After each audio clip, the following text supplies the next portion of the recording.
here. So tonight we are more than delighted to be welcoming Craig Korth here. And as many of you know, Craig Korth and his wife Julie Kerr are the directors of our beloved Nimble Fingers. And beyond that, he's also a brilliant musician, a banjo player, luthier, and bumbles around Nimble Fingers. This is very much how I can view Craig, bumbling around Nimble Fingers, swanning into classes, picking up an instrument, giving the history of the instrument, playing some serious rips on it, and then sailing off to the class full of energy, full of life. And tonight we're going to learn about how he got his hands on the Blueskin banjo. Yes. So Craig, I will let you take it away. All right, well, I guess we should start. Okay, well, I thought I'd start just first off, normally I would play some music during something like this, but a couple of years ago, I started to have some funny things happening with my right hand as I played, with my fingers. I was okay to make chords, but as I started to play, my thumb and index finger curled up into my palm just automatically. And it just started happening. I had no idea what that was. And so finally, after a lot of searching around, I realized it was something called focal dystonia. And focal dystonia is something that a dystonic movement is an improper movement. So I started, my fingers on their own just started doing whatever they wanted, whether I wanted them to or not. And because it's called focal dystonia, it focuses on one thing, and that's only when I play music. And so what I've learned is that I had a frozen shoulder. I couldn't lift my shoulder past 90 degrees. I couldn't get it over my head for a year. And I had a pinched nerve from my shoulder that led right down to my index finger. So when I went to play, it felt weird, but I kept playing anyway. And we had a bunch of concerts to do, and we were doing a live recording and everything. And by the end, all of a sudden, it didn't just feel weird. It started to curl up. And what I found is that from all the things I've read is that if you push your brain too far, the activity that's causing it's too much trouble, it'll just say, you're not doing that anymore.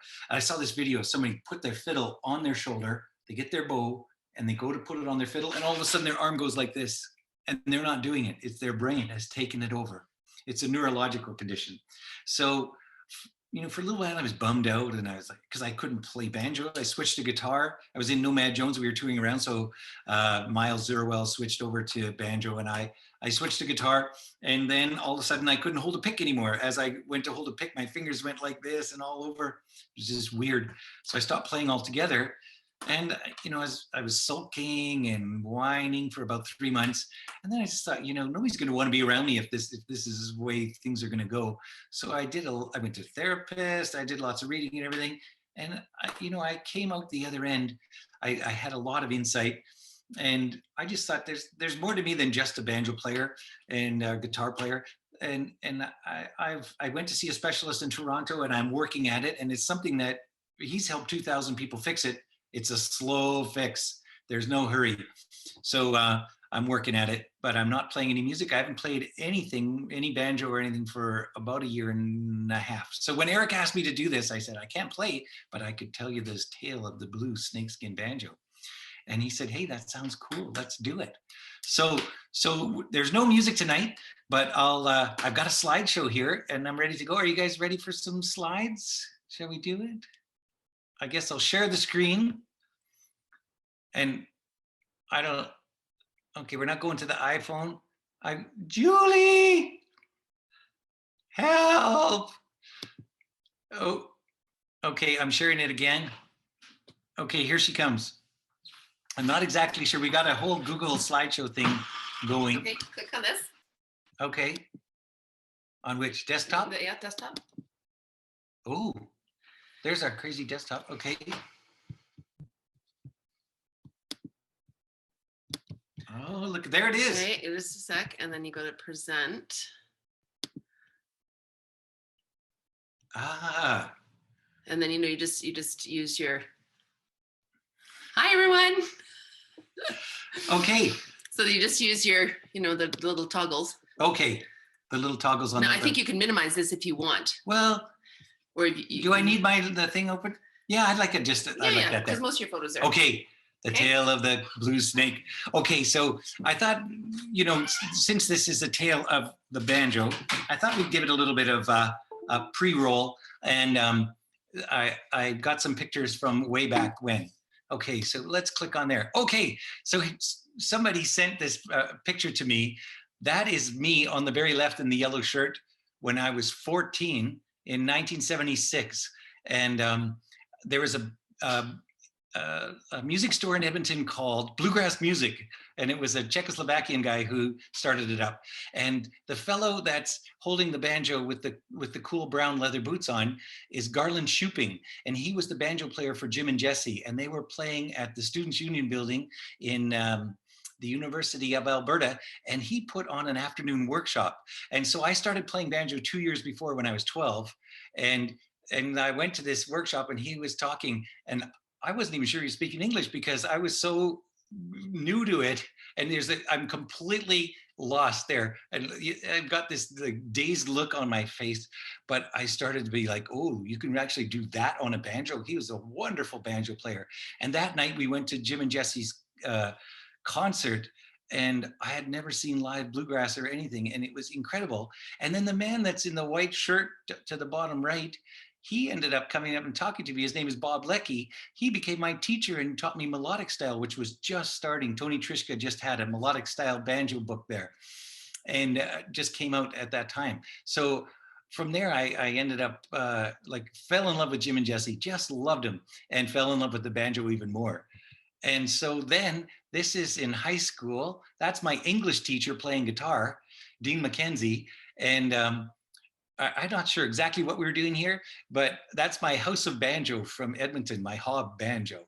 And I was playing. I was in the hallway, and I was sticking pencils in the ceiling of the school outside of my locker, and I was jumping up in the air and shoving pencils in the the ceiling. And he came along, and he yelled at me, and we met each other. And then a couple of days later, he was playing guitar for his class and I was playing banjo for my class, and we met. And he was my best friend all through high school. I used to go over to his house 2 or 3 nights a week, and we played and played and played.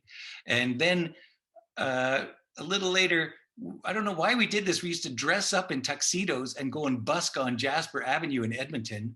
And he was a wild man. And that guitar there is in our kitchen right now. It's a 1947 Martin D18. And he sold it to Julie, and it's been her main guitar for 15 years. And he's the one who got me interested in instruments. And there is a picture of us performing somewhere. When I was in high school, I was playing with him.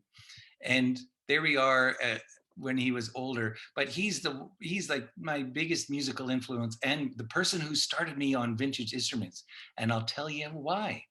Because my dad was driving home when I was 14, and somebody on the swap shop on CKUA radio said they had a Fender Telecaster for sale, and I was playing a crappy, some kind of import Les Paul copy. And my dad said, you need a better guitar, and I've heard of Fenders. I think they're good. So we went to this guy's house, and he pulled out the guitar, and it was a pink Paisley Telecaster from 1968, but this was only 1976. It was 8 years old.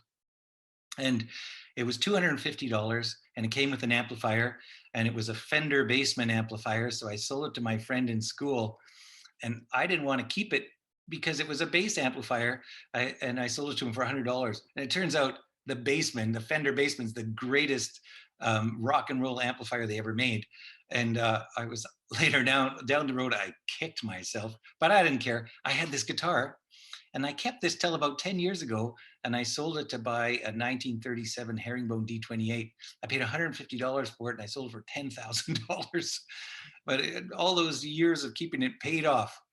So, and what happened with this guitar is walking down the mall, I didn't even know how to change strings, and I was going to Mr. Entertainment so the guy could change my string there. And my high school English teacher said, what do you got there? And I showed it to him, and he said, that's a really collectible guitar. And this is 1978. Nobody thought guitars were collectible.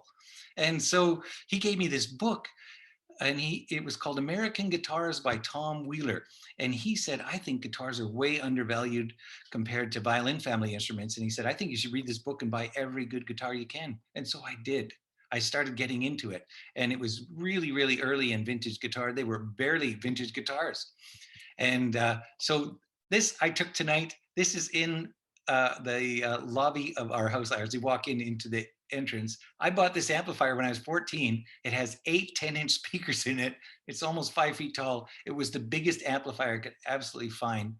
And I played it for a little while, but it fed back so bad, I just put it in a closet and never used it again. But I've had it for 44 years, and I'm getting ready to sell it. But yeah, it's just crazy. I just loved instruments. All of a sudden, I got the bug.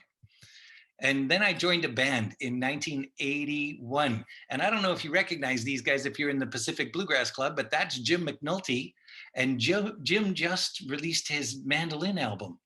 And he lives on Vancouver Island, and he's a wonderful mandolin player. And I just got an email last week, and this is Bob Remington here. And Bob Remington is also a member of the club. He's running the Cowichan Valley Bluegrass Festival as well. And this is Mike Sadava, who lives in Vancouver Island, Victoria now. And this is my friend Amelia Kaminsky, who I just talked to a few days ago. And we were called the River City Ramblers. But before that, we were called Free Beer and Chicken. And we used to go, and it would say on the poster, tonight, free beer and chicken. And there'd be a lineup for people to see us. And then they'd come inside and realize there was no free beer and no free chicken. And so we had to change our name to the River City Ramblers. So that was playing in Black Falls in 1981. And there's Jim McNulty right there. And there's Bob Remington as well. And that's the second Edmonton Folk Festival. We opened the Folk Festival in 1981. And it was really cool because Stan Rogers played, and Sonny Terry, Brownie McGee, all these great people. And I went to the after party for the musicians, and Stan Rogers asked me to come and sit with him because I looked so lost. And I got to spend the evening with Stan Rogers, which I'm a huge Stan Rogers fan. It was really cool. But that was wonderful. That was the first festival I ever played. And there we are playing another set there. And the banjo is so high on me because I started playing when I was 12, and I got this strap. If I learned 8 songs, my parents said they'd buy me this nice leather strap. And I didn't realize that I actually was growing. And the banjo just kept going up and up and up. And I didn't know that I needed to get a longer strap. And there I am at the Black Falls Bluegrass Festival. I can't believe I wore that, but I did have nice legs at the time. But that's 1981. That's on the main stage. Like, what was I thinking? The socks don't match. The shorts might be a little too short, but it was super fun. And I'm still playing my House of Banjo there. But then what happened was I went into Myers Music, and this banjo came up. And if you look really closely at the holes in the resonator, they're shaped like whale flukes. The banjo is beautifully made. It's a Liberty banjo, and it was at Myers Music in Edmonton. And there's a headstock shot here. I loved it, but it was $3,500, and I absolutely could not afford it. So someone bought it, and I was heartbroken. And then it was for sale a couple of years later. And I phoned the guy, and he came over to show me, and he wanted to sell it. And I said, how much do you want for it? And he said, well, I paid $3,500 for it. And I'm like, I can't afford that. That's like $35,000. And I said, you want to trade for anything? And he looked in my driveway, and I had this car.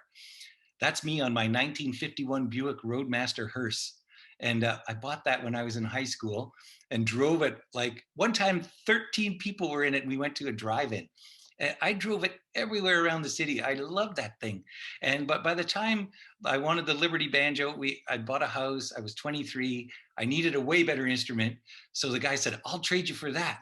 And there's another picture of me with my hearse. I wore those golf shoes. They were size 12. My feet are like size 8. But I loved those shoes. I don't know. It was a wacky time. So I traded the car for that banjo. And then I joined this group. It was called Slim Pickens, and it was aptly named. It was not the greatest bluegrass band ever, but it was really fun. And these two guys, Dave Wright and Keith Burgess, went on to form another band with me, but this is Marty O'Byrne. And so I played, and there's my Liberty banjo right there.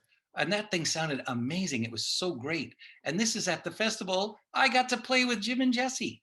They were at the festival in Chetwynd. That's where this picture was taken. And, I'd seen them in 1976. This is about 1988 or 89. And I couldn't believe I was playing a festival with them and hung out with them. They were lovely. They always made fun of each other, and they were totally great. They'd go and stand by the record. They had a record display, and they talk forever. And they signed my banjo when they were there, or not that band. That time. This is another time. Anyway, this is Jim and Jesse, and this is Vic Jordan. He was like one of the first chromatic banjo players. It was sort of this really cool style that he came up with. And this is Dave Evans, a wonderful bluegrass singer. And I started meeting all these cool old bluegrass guys. And there's with the Liberty Banjo, recording our first album onto a videotape. We recorded it onto a videotape recorder because the studio we were at didn't have anything else. It was the way it went, but we recorded it 6 months after we got together, and then we sent the tape out, and we ended up getting 10 festivals the next summer from that tape. It just, things took off. And then we played a lot of festivals around and stuff. But a year later, this magazine came out, Fret's magazine. And it was on for quite a while, but I bought this issue, and they did a story on the Gibson Custom Shop. And the guy in the middle here holding the banjo is Greg Rich, and he was the head of the custom shop. And they showed a picture of a blue snakeskin banjo in the Frets magazine. And I just was like, what is this? It's so cool. There was also a pumpkin that drooled blood, which I didn't think that was quite as cool. But anyway, that banjo stuck in my head. And I needed a better banjo. My Liberty Banjo was great, but I wanted a Gibson. And then I got this Mandolin Brothers a couple of months later in it's their catalog from New York City. They sent it to me, and I'm flipping through the catalog, and there all of a sudden I see custom Gibson instruments, and right in the bottom left corner is the blue snakeskin banjo. They bought it from the North American Music Merchant Show, the NAMM show, and they had it at their store. So I phoned them right away and I said, "You got the blue snakeskin banjo?" And Stan J, who owned it, he said, "Oh yeah, absolutely. Let me send you some pictures." So he sent me pictures, and I asked him how much it was, and it was $4,500. And I just could not. No, it was $5,500. It was $55. I couldn't afford it. And they sent me these pictures. This is from Mandolin Brothers. I still have the pictures, and that's what it looked like. And I was like, wow, what a cool banjo. And so I just thought, what am I going to do? I can't afford this thing. But then a month later, the next flyer comes out, and it's dropped to $4,500. The next month it comes, it's dropped to $35. The next month it's down to $25. And then I phoned Stan J and I said, "I'm looking at your snakeskin banjo and I really, really want it. What's your best price on it?" And he said, $1,800. So he sold it to me for $1,800. They were asking $5,500 to start. So it came, and I was really excited. This is Jerusalem Ridge. That came out of the band that I was in called Slim Pickens. And there I am with the banjo, and we started playing, and I played that thing at every festival. I practiced with it. I played it for 10 years. And then our band was selected as the first Canadian band in 1991 to showcase at the IBMA in Owensboro, Kentucky. And there's our booth at the trade fair trying to get some gigs and everything. And I brought my banjo with me. And, you know, I was a big fan of Mark O'Connor, a wonderful fiddler, and he had this white fiddle, and he got everyone to sign his fiddle.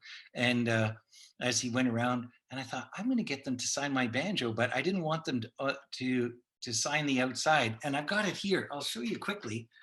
Can you guys see this? Can everybody see that? Is that coming up? And so there's the resonator, and the inside is white.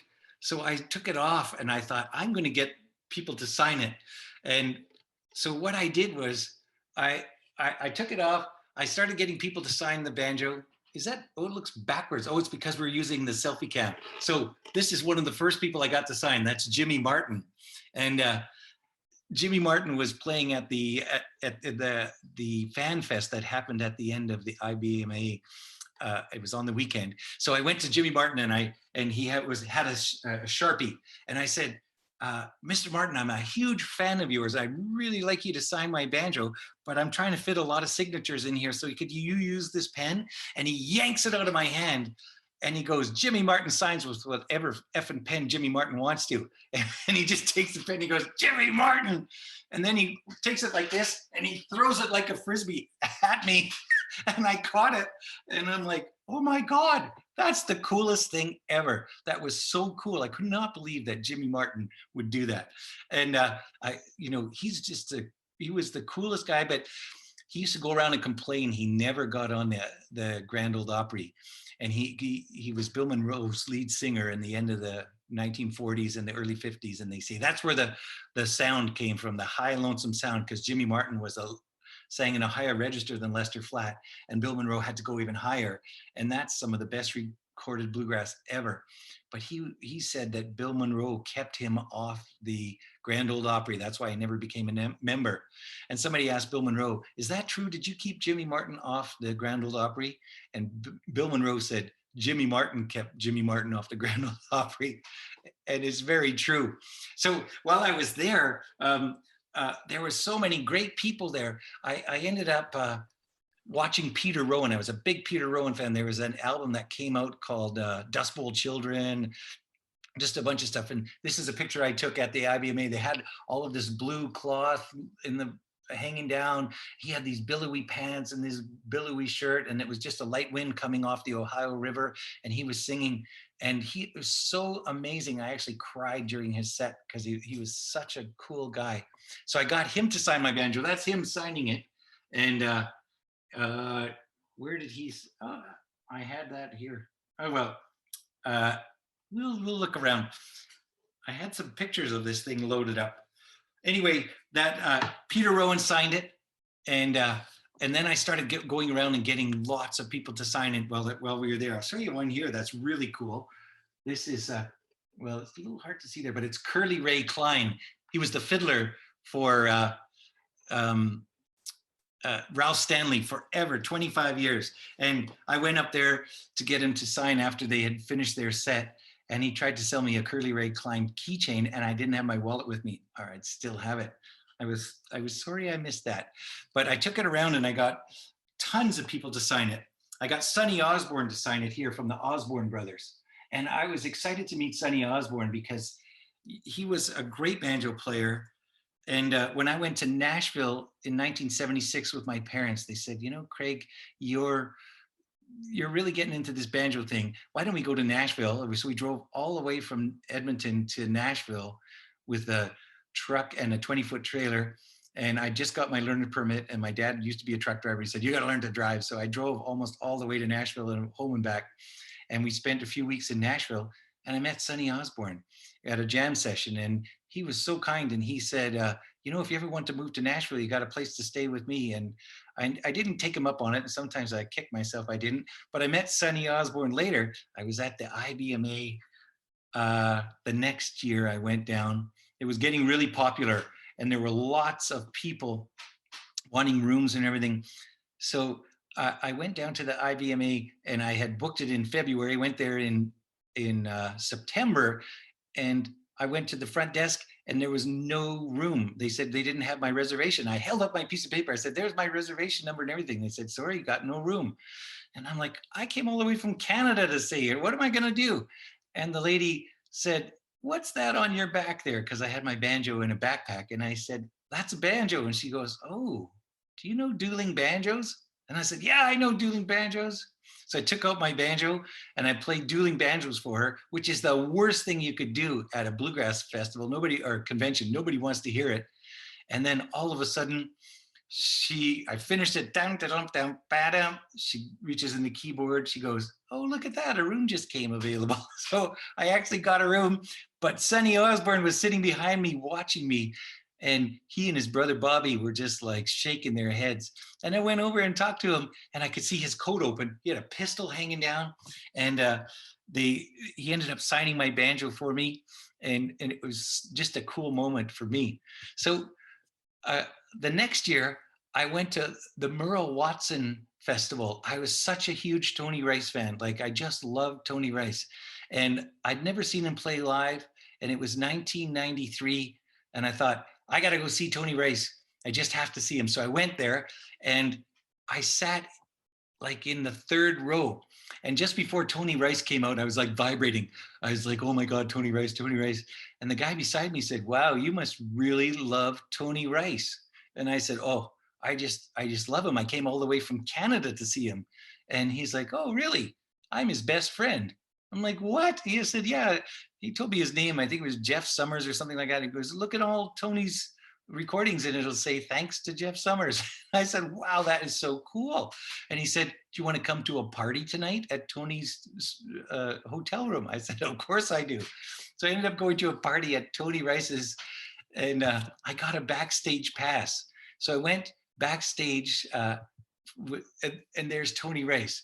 And people said, oh, be very careful when you meet Tony Rice. He's very aloof and not very nice and everything. And it was exactly the opposite. Tony Rice was an amazing guy. He was just so friendly and easy to talk to. So I said, would you mind signing my banjo for me?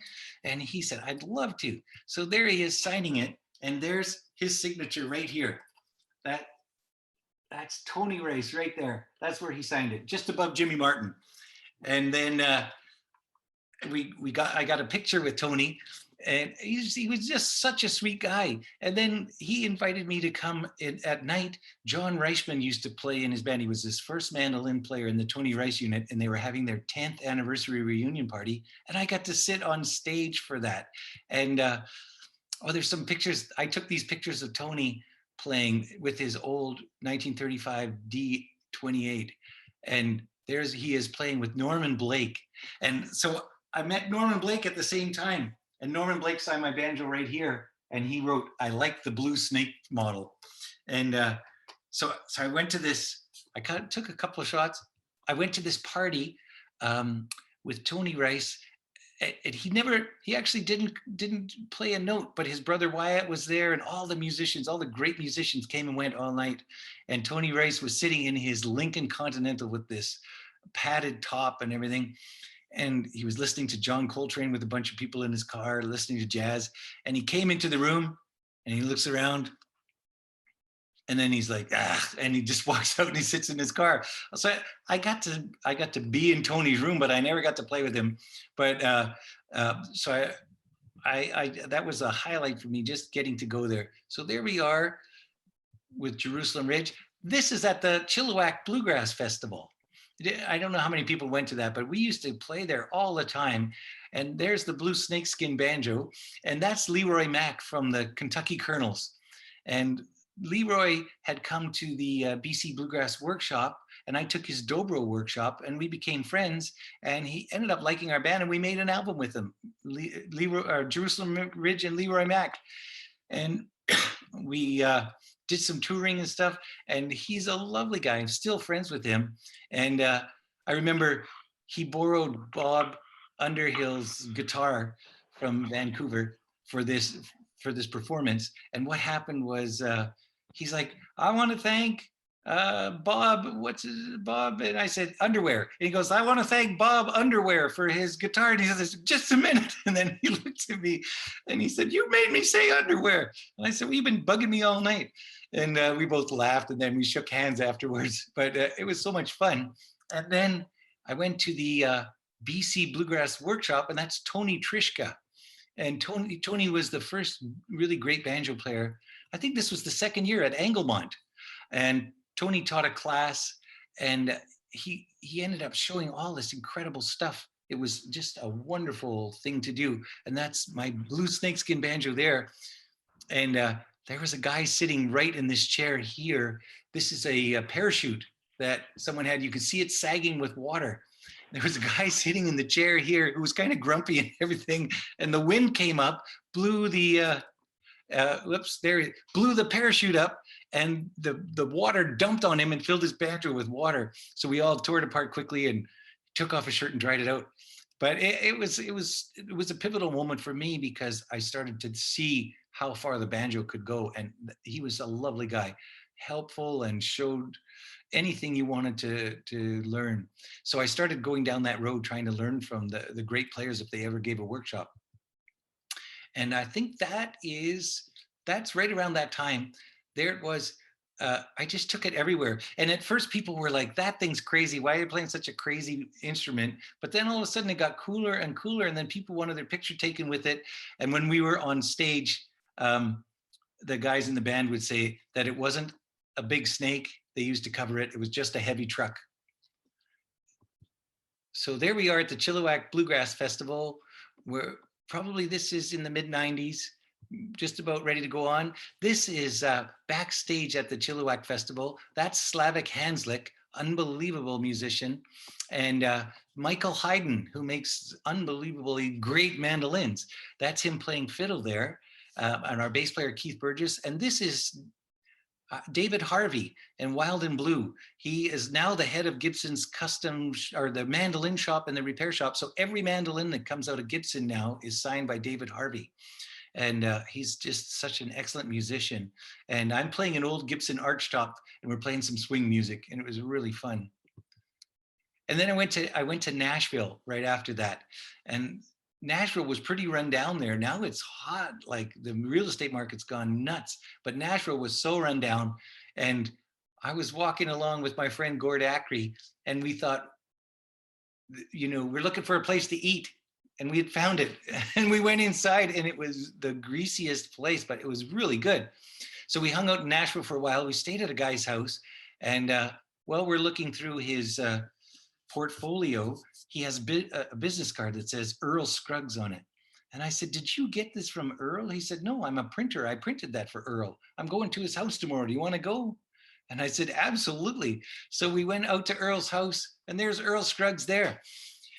It was so cool because we drove out to Hendersonville where he lived, and he knew we were coming, and he was standing at the door waiting for us. And I walked up to the door, and he opened the door, and he goes, "Hi, I'm Earl Scruggs," and he put his hand out, and I said, "No shit, you're Earl Scruggs." I was so blown away. I couldn't believe that was Earl. And we went in, and we hung out, and we had a wonderful time. And he signed my banjo. He liked the fact that it was blue snakeskin, and there he is, signed it there, Earl Scruggs. And it's actually an Earl Scruggs model. That's what this was made from. They had just come out with the Earl Scruggs model, and they actually painted this to bring attention to it and took it to all the music shows. So while we were in their house, Earl's wife Louise said, "Earl, that banjo looks a lot like the one that Greg Rich made that was painted to look like a black and white cow." She says, "Earl, what do they call them black and white cows?" And Earl looks up at her and he goes, "Black and white cows." And she shoots him this dirty look. And I ended up, oh, there's Earl's signature there.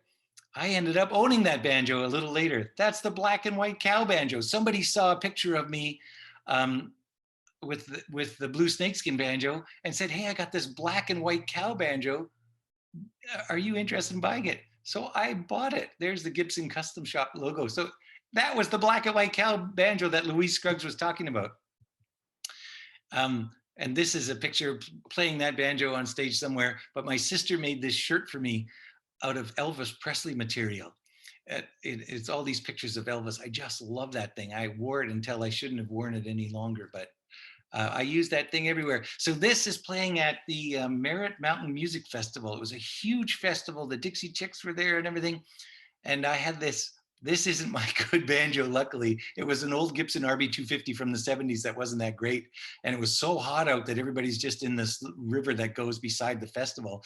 So I was there walking around playing banjo for people. And a couple of steps later, I stepped in a hole in the river and I went down to almost my neck, but I grabbed the banjo as I was falling and I lifted it up over my head and I saved it from getting soaked. And I walked out and somehow managed to not ruin the thing. And this is at another festival with the banjo. This is Alan O'Brien from the Nashville Bluegrass Band, who has one of the most beautiful voices and just a lovely banjo playing style. This is Tony Trischka here and Danny Barnes and me. And I'm sitting in the middle, just in heaven with these great banjo players. It was so much fun. And, you know, I learned, this is at a North American Music show from North American Music Merchant Show in Los Angeles. And I was I'm walking down the hall and I walked in this room and somebody said, hey, did you ever learn anything from a Mel Bay book? And I said, yeah, I learned a ton from Mel Bay books. And he's like, well, that's Mel Bay. So I went over and talked to Mel Bay and someone took a picture of me. It was so interesting. He's telling me about ordering a D'Angelico guitar in New York in the 40s from John D'Angelico. But it was so cool to meet Mel Bay from the Mel Bay books. And this is Bill Collings. I ended up, through my banjo, somebody took me over to show it to Bill Collings, and I met Bill Collings, and then my friend Richard Gillardin was a good friend of him, and he said, why don't you come with me and we'll go to Austin? And so this is Collings guitars, unbelievably beautifully built guitars. And that's Bill Collings. He was just a character, a major character. He died of cancer about 3 years ago, I think, but his guitars were unreal. I stayed at his house for 3 days and he took me to his factory at night. I started making archtop guitars, and his guitars, I think, are some of the best archtop guitars ever made. And he took me to the factory at night and showed me how he made his guitars, and he became a good friend. He was just a lovely human being. And so I went back to the IBMA, and the fellow with the blue hat here is Greg Rich.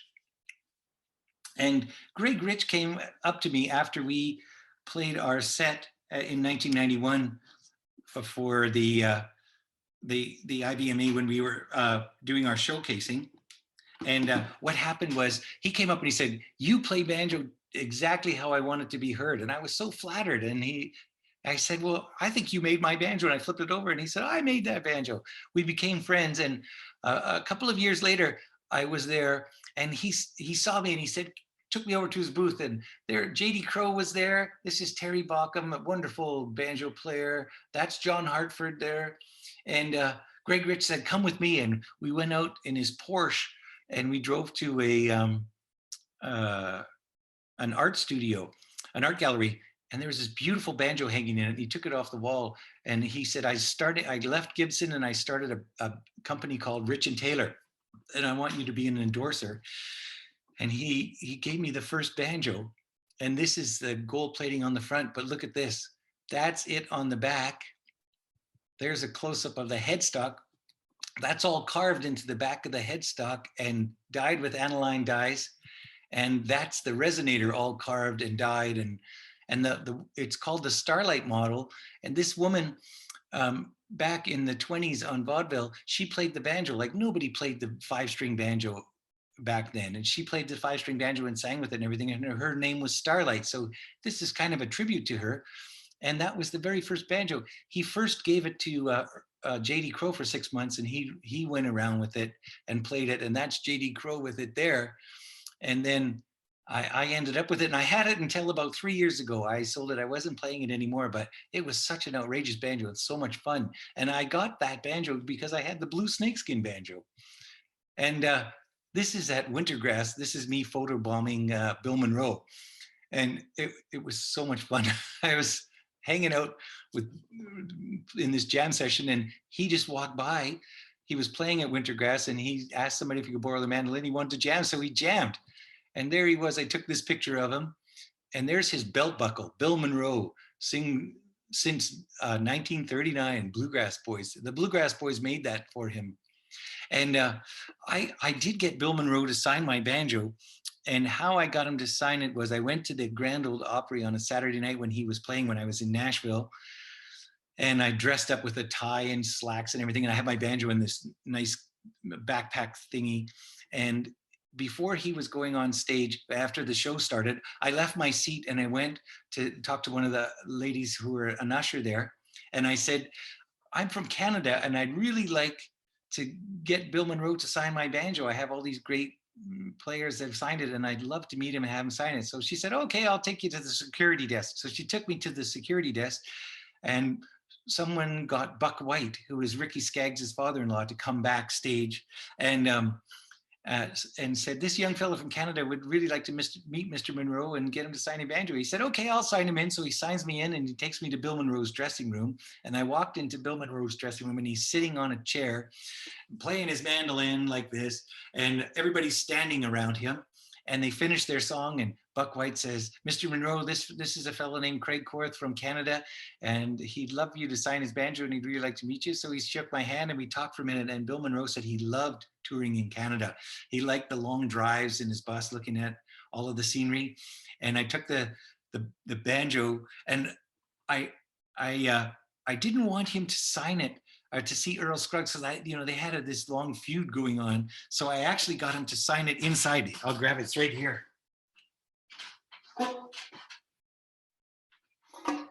I got Bill Monroe to sign right over the label on this side, but I didn't show him this side where Earl Scruggs had signed it when it was an Earl Scruggs model. I didn't want him to see it because I didn't think he'd sign it. But we had this great talk, and we had so much fun. And he said, "You seem like a really nice young feller. Do you want to stay backstage with me for the rest of the night?" And I said, "Absolutely."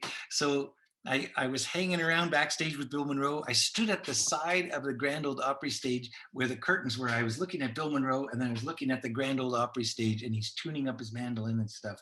And I watched his set. And I went and I saw Hank Snow was playing that night, and he was backstage. And I went to see him, and I said, "Would you sign my banjo?" And he goes, "I don't have a pen."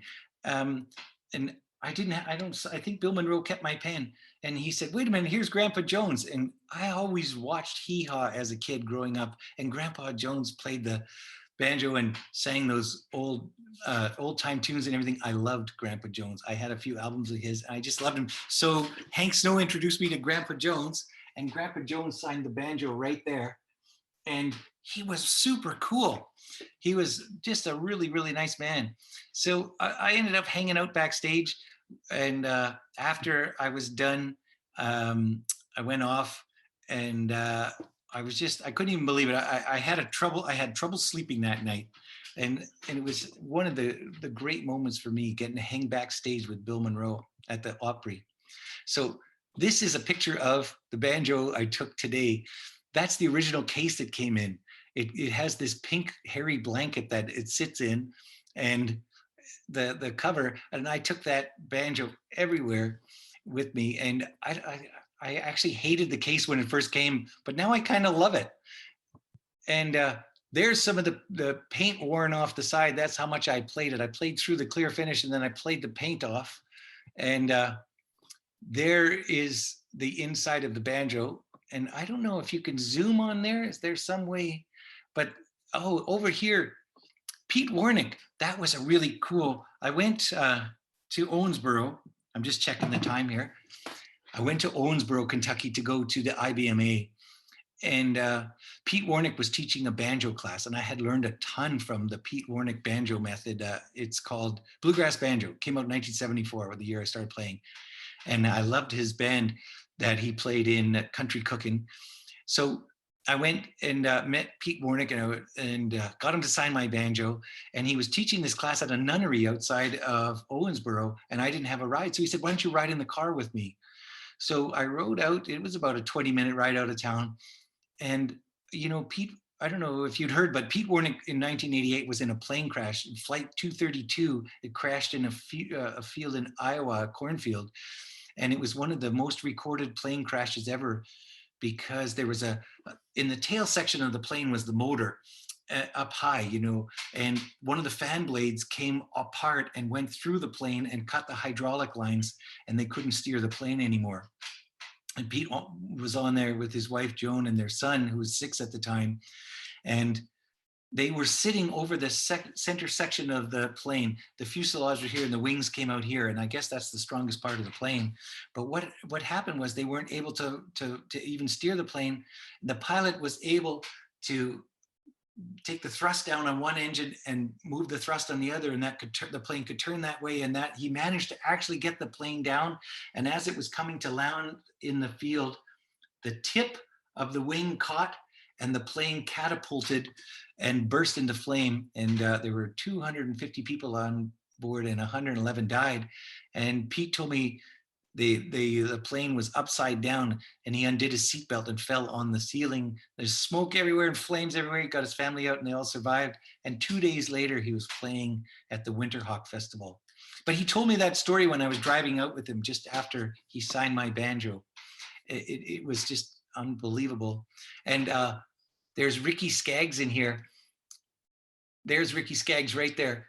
Can you see this arrow going back and forth there while I'm pointing when I share the screen? Okay, so anyway, I was playing a festival with Ricky Skaggs, and I had some instruments, some like a nice old Lloyd Loar mandolin and a 1926 Gibson or 25 Gibson L5 and stuff. We were talking backstage and comparing our instruments, and I just had our mandolins, and I said, hey, if you want to come to my room, I'd love to show you some of the stuff I had. He said, oh, I'd love to come, but we're playing late, and we're going to go to eat afterwards. And he said, we have to fly out at 5 o'clock, so I don't think I can come. And he said, what's your room number? And I said, well, it's 101. And he said, well, okay, whatever. I don't think I'll be able to make it. So 1 o'clock, there's this at my door. And I open the door, and Ricky Skaggs is like 6'3" or something. This giant man is standing there. He's like, well, where are they? So he comes inside my room, and we pull out the instruments, and for over an hour, we played at 1 o'clock in the morning. He's like, okay, what else did you got? And we played some tunes together and everything. And I was like, hey, would you sign my banjo for me? So he signed my banjo. It was just a really cool, just a cool night to have him come. Oh, here, I'll tell you what, there's one here. There's a guy that I just absolutely love the Beatles. I am a nut for the Beatles, and I never thought I'd ever meet a Beatle, but there was Pete Best was playing. He was the drummer that they kicked out of the Beatles to get and then got Ringo in the band. He was playing at the Hard Rock Cafe in Edmonton on a Sunday night. Nobody went. Nobody went to see Pete Best play, but I went because he was a Beatle. He was in the Beatles for the 2 years that they played in Hamburg and everything just before they got famous. And so I went to see a Beatle play, and I was watching him play, and he took a break, and he came off, and he went to sit at the bar. So I went up with my banjo, and I said, Mr. Best, I'm a big fan of the Beatles, and you were a Beatle. There's his signature right there, Pete Best. And so I said, would you sign my banjo for me? He goes, absolutely. And he said, hey, I'm just sitting here by myself. Do you want to have a beer with me? So I said, sure. So I sat down, had a beer, and I said, what was it like to be in the Beatles? He goes, well, we were in Hamburg in the red light district at 18, and the place was crazy. We just had the most fun. We played 7 hours a night, 6 nights a week. And he said, John Lennon was my best friend. We hung out for 2 years. We were inseparable. And so anyway, that was just very exciting to actually meet a Beatle. But what happened was he went back to play. And in the second set, the bartender said, hey, are you going to put your name in for the Elton John draw? I said, what draw is that? And he said, well, there's 2 tickets to meet Elton John. And we fly out to Vancouver, because I was in Edmonton at the time. And pick you up at the airport and take you to the concert and get to stay overnight. And I said, okay. So I filled out my name. I put it into the thing. And he goes, are you going to fill out another one? And I said, well, how many can I fill out? He said, as many as you want. So the whole second set, I just wrote Craig Korth. I put my phone number, Craig Korth. Kept poking and poking and poking. So at the very end of the night, there's only like 5 of us there. And he goes, okay, we're going to draw for the trip for 2 to see Elton John. So he opens up the thing, puts his hand in, swishes around, he pulls it out, he goes, and the winner is Craig Korth. I was like, no way. So I ended up getting to see Elton John, got picked up in a limousine, taken to the concert, and then after the concert was over, that was it. No limousine, no nothing. And couldn't get a cab, couldn't anything. I don't think we got back to our room till like 2 o'clock in the morning, but I didn't care. I got to go. It was really, really fun.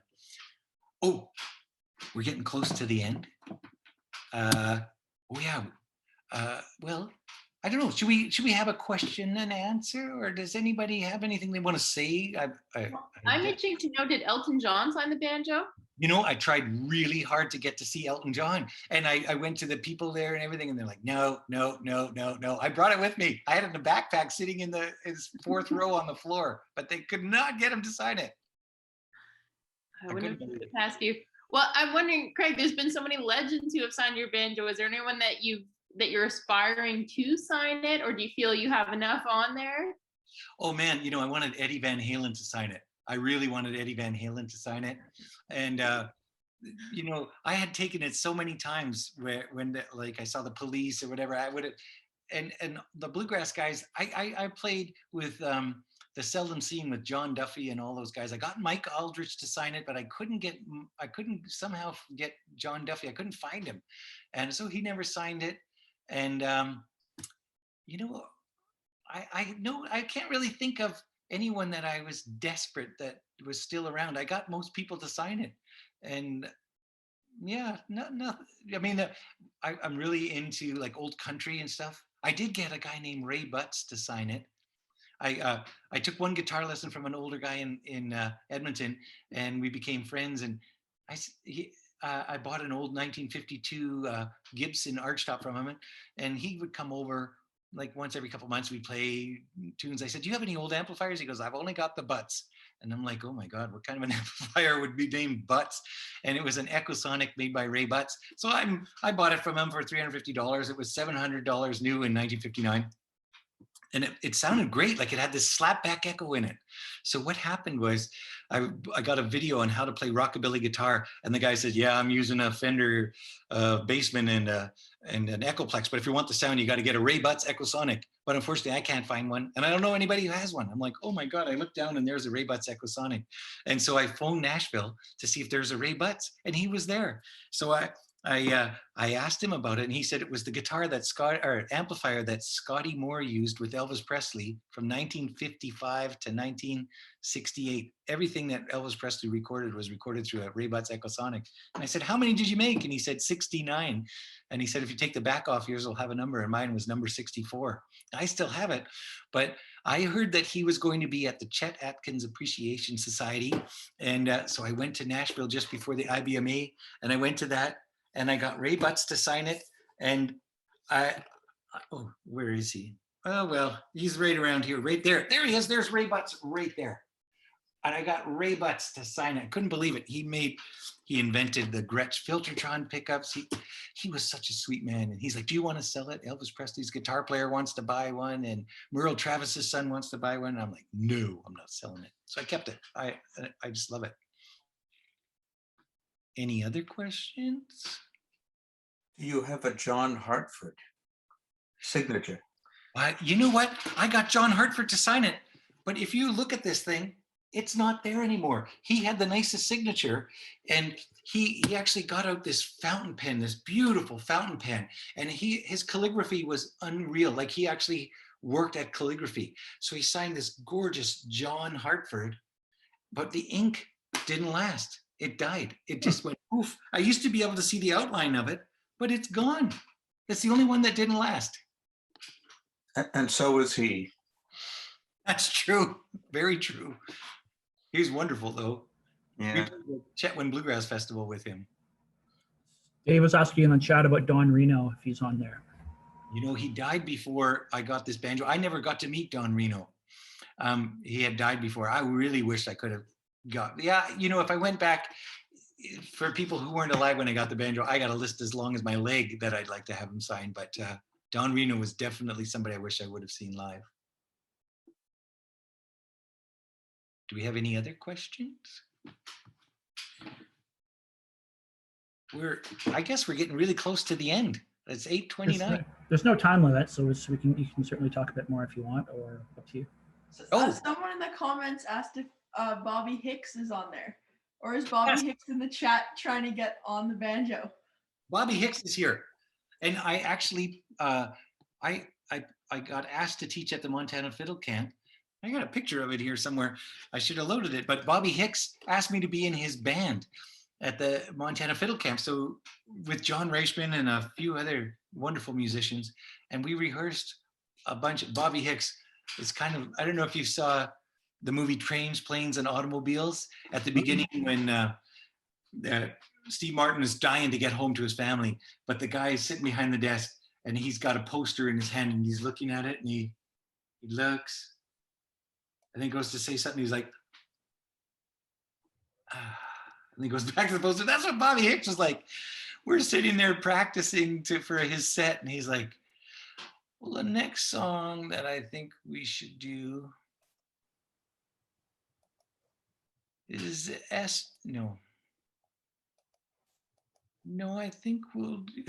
And we're all sitting there holding our breath. But it was unbelievable. That guy plays so beautifully. And then I went back quite a few years in a row, and I was in his band every year. He's great, and I got him to sign it. I got and Doyle Lawson, I got to sign. I love Doyle Lawson's voice. He was in the Bluegrass album band with Tony Rice, my favorite band. And he had a big signature. There's Doyle Lawson right there. You can see him on the screen. There's Doyle. That's Doyle Lawson right there. Oh, and I got Bill Keith to sign it too. I thought Bill Keith was amazing. He came up with the melodic style. And he actually wrote the Earl Scruggs book in the early 60s. If you go and buy the Learn to Play Banjo with Earl Scruggs, he wrote that out. He was a musical genius. And he actually ended up, he came to the BC Bluegrass Workshop, and I took a workshop with him, and he was unbelievable. Such a smart man. Bill Keith, and this is David Grisman, Dog. He signed it, Dog. That's him there. And Mac Wiseman, I got Mac Wiseman to sign it. I just thought that was so cool because, he was one of Bill Monroe's lead singers. And Mac Wiseman, I think, only passed away last year or maybe the year before. He lived to be in his 90s. There's... Oh, who else I got to sign? This little tiny signature in the center is Joan Baez. I always thought it was so cool. Yeah, that's Joan Baez's signature. And she was playing at a festival I was playing at, and she was standing backstage. And I said, would you sign my banjo? She goes, oh, I'd love to. It's very sweet. And up here is Arlo Guthrie. We did a festival with Arlo Guthrie, and he did his Alice's Restaurant, which I just love that song. It's like 20 minutes long. He signed that there. It was so cool to get him to sign it. Kind of a 60s icon. And a lot of the people in here have passed away too. There's a lot of people who died. There's Jerry Douglas and Sam Bush, and Byron Berline is really cool. I met Byron Berline at, we took our girls to Port Townsend, Washington to go to the Festival of American Fiddle Tunes. But they were so young that they had to have an adult sign up to take a class too, to be there for them. And Byron Berline was always one of my heroes. I just loved his playing. He's such a wonderful fiddler. He was in Bill Monroe's band. He played on the Rolling Stones album, Let It Bleed. He played with Elton John. He played with Emmylou Harris and Linda Ronstadt. With everybody for 30 years, he was the go-to fiddler in Los Angeles. And then he moved back to Guthrie, Oklahoma, where his wife was born. And he grew up in Oklahoma too. So anyway, I went and I signed up for this band lab with Byron Berline, and the girls were in fiddle. So I was in this band lab, and we sat down and we opened up our instruments, and I pulled out, I was the only 5-string banjo player there at a, nobody plays 5-string banjo at a Festival of American Fiddle Tunes. So I pulled out my banjo, and it's an old Gibson banjo, and he later told me when he saw my banjo, he thought, well, that boy better be able to play if he's got a banjo like that. And we played a tune together, and we both laughed. We were having so much fun. And so he ended up asking me to be in his band to perform on Saturday night for the festival when the town comes in to watch the concert. And then we became friends, and he invited me to come out to the Guthrie, Oklahoma International Bluegrass Festival, and I stayed with him and his wife for a week, and we just had such a nice time. But his wife grew up in Guthrie, and her father was the town doctor, so they had a really nice house. That's what they moved back into her dad's house when he moved from Los Angeles. But she took me to the Masonic Temple in Guthrie, Oklahoma, and Guthrie, Oklahoma is famous for the land rush that they had. There's a movie that Tom Cruise made with Nicole Kidman about it. And basically you lined up with your horses, and you had a flag, and you rode as fast as you could. And wherever you could plant your flag in a plot of land, that was your plot of land. And that started in Guthrie, Oklahoma. That was there. So it was this boomtown for a little while, but it's only 10,000 people. So they built a Masonic temple, and it's the largest Masonic temple in the world. It's 450,000 square feet. It's like half the size of West Edmonton Mall. And because she grew up there, she was able to take me through on a tour, and we got to listen to their pipe organ. Their pipe organ in there, they've got 3 huge theaters that'll hold over 1,000 people in each one. They got a pipe organ with 5,500 pipes in it, and it was just the two of us. And they started up and they played a song for us, and I cried. I was overwhelmed with the sound. It was unbelievable. But yeah, so Byron ended up coming and teaching at Nimblefingers, and we still stay in touch. He's a lovely guy. Kate here is wondering, did you ever meet Ralph Stanley? He signed it right. Ralph Stanley is, I just saw him. He's over here up in the corner. Ralph Stanley. You know, I met him a few times. We ended up playing we played a festival in Calgary that they brought Wilson Pickup and Ralph Stanley and our band that we were in. Julie and I had a band together, and we were backstage with Ralph Stanley, and I got him to sign my banjo, and then he wondered if I wanted to buy any records because those guys were always trying to sell their records. But yeah, I got to meet him, and he was like 5'2" or something. Really cool guy, super cool. I met him a couple of times, and I just loved talking to him. He loved to tell stories. He was a great, and he talked like a guy from the hills. He had that crackly old voice. It was like you were talking to somebody who was 500 years old. Yeah, it was very cool. Someone else is wondering, are there any prominent women bluegrass? Oh yeah. Signed, yes. Along with Joan Baez. One of my favorite musicians of all, Alison Brown. She signed it right here. I was so grateful to get her signature. She won a Grammy for a song called Leaving Cottondale that she wrote. I learned a few of her tunes, and they were super hard. She is so talented. I would say that the top 3 banjo players in the world are Noam Pakilny, Bela Fleck, and Alison Brown. She's just really something. I had her sign it, and I'm just trying to find, it's hard to find women that play bluegrass. We had Alice Gerard play at our camp, and I forgot my banjo. I wanted her to sign it for me, and she was wonderful. She was at Nimblefingers, a really cool, just a lovely lady, and I didn't get her to sign it. I've met quite a few people, but part of the thing is you got to have this thing in your hand when you meet them, and sometimes you don't get to meet them. One of the ladies she was the president of the IBMA. She had her own band for a long time. Ron Block, who's the banjo player for Alison Krauss, was in it. Oh God, that's what happens when you get old. You can't remember. I just love her. What's her name? I can't remember. She had an operation on her knee, and she had a stroke and couldn't play banjo anymore after the operation. I wished I would have had the banjo with me when she signed it. But I think I've got Alison Brown, and I can't think of any other women in here. That's a good question. Well, you mentioned Joan Baez, and didn't she do an album with a Country Gentleman or some historic group like that way back when? Oh, I'm thinking, Bury Me Beneath the Willow, or Banks of the Ohio or something. So we think of her as folk, but there is a sort of a wonderful album of her, probably my favorite, Joan Baez is doing that with a band from like the folky era almost. Yeah. Bluegrass band. Country Gentleman, I think, but. Oh, that's cool. I haven't heard of that. I'd love to hear that. Well, Joan Baez and Bob Dylan were very close, and Bob Dylan is a huge bluegrass fan. He loves it, and so I'm not surprised that she would be a fan of bluegrass as well. Sue Malcolm, who her and Paul also said hello. Their mic isn't working, so they said it was really great to see you. But Sue was wondering, were you referring to Lynn Morris? Lynn Morris, that's it. Lynn Morris, one of my favorite musicians. You'll Get No More of Me. We used to do that in our band. We learned her version of that. I even played Ron Block's guitar break on that song.